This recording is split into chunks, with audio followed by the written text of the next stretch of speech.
Okay, Pisces Rising, think back to the 17th of February. That's when we had a lunar eclipse in your 12th house of Aquarius. Now, since then, a cycle has been completed, and now we are having the full moon in Aquarius. What does that mean for you? I'm Sook Boy. You're awesome. Let's talk about it. This lunation is putting a spotlight on your 12th house. Now, the 12th house is rather complicated. It's a psychological house. It's a very spiritual house.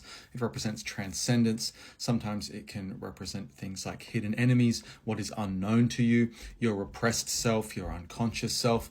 Now, for Pisces Rising, this particular full moon is kind of important. I mean, the moon is conjunct Pluto. That's a thing.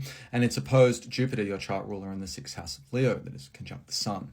And they're both populating what we call the health axis. The 6th house represents your physical health, and the 12th house represents your psychological health. So immediately, this opposition brings a lot of tension or energy being charged when it comes to how you maintain your physical health, how you maintain your lifestyle, and what you keep hidden psychologically. Hidden psychologically is kind of vague, but these things can look like your more impulsive nature, your addictive nature.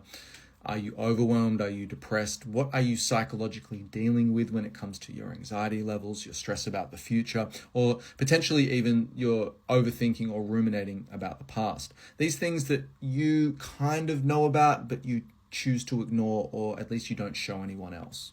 So this full moon is basically asking you to pay a lot of attention to the way you maintain your body, your routines, what you're consuming, not just food, but information you consume on a daily basis.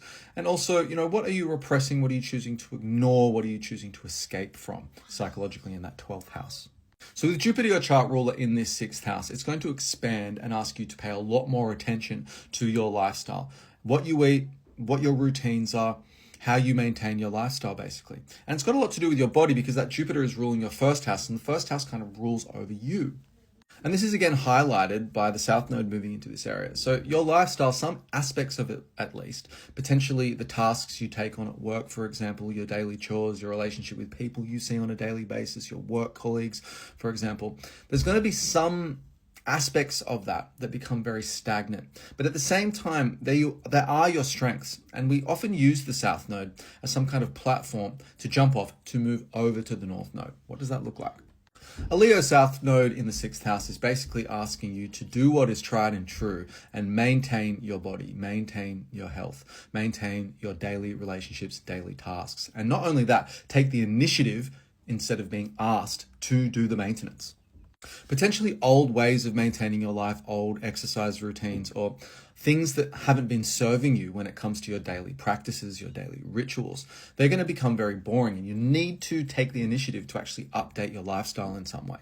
So organizing your life will become very important, or potentially reorganizing your life will become rather important over the next 18 months. And I'll talk about that in my Node series, which I'll release after this full moon. Just saying. In a nutshell though, with the Jupiter being highlighted for this lunation and it ruling your 10th house of Sagittarius, one would assume the daily tasks you take on in your work or in your lifestyle will somehow change the trajectory or impact the trajectory of your career, your public persona, your presence on social media, potentially, what you choose to share, what you choose to publish when it comes to your social role. And I'm not going to lie, this is actually pretty favorable, but you're going to have to be prepared to audit your lifestyle and update it in some way, or you will start feeling very stuck and stagnant in what has been familiar for too long. In other words, if you take the initiative to understand what your coping mechanisms are on a daily basis, you will free a lot of psychological space up in that 12th house for you to become a lot more progressive and a lot more structured with your emotional regulation and the way you solve your problems. Now, in particular, I want you to pay attention to your livelihood and your more compulsive spending. Saturn, the ruler of this full moon, is in your 2nd house of Aries, and it's very impatient and it's very worried about finances potentially.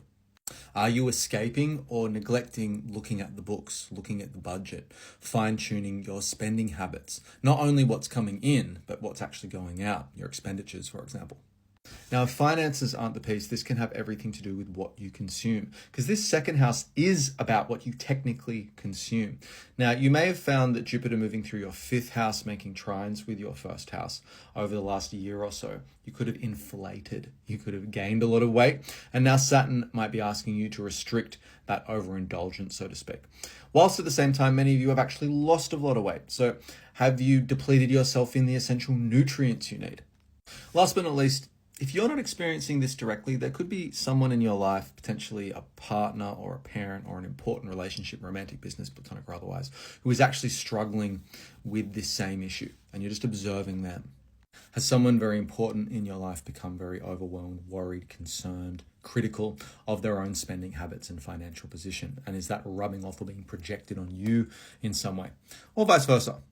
Another manifestation of this is your partner becoming quite critical of themselves or the relationship itself, or just the running of the household. There needs to be some pivot or change about the domesticated roles you take on in that private living space. Now, the same could be true for some kind of situationship. Maybe there's a pressure to commit, for example, or a pressure to take it a little bit more seriously. My advice for this full moon is to actually take some time on your own. Maybe get out in nature. Look, I know that sounds really cliche, but try to cleanse yourself. Try to retreat from the threshold of what you've been going through. You're probably overwhelmed, and so is your body. Some kind of cleanse, some kind of detox would be really favorable for this particular lunation. Just saying.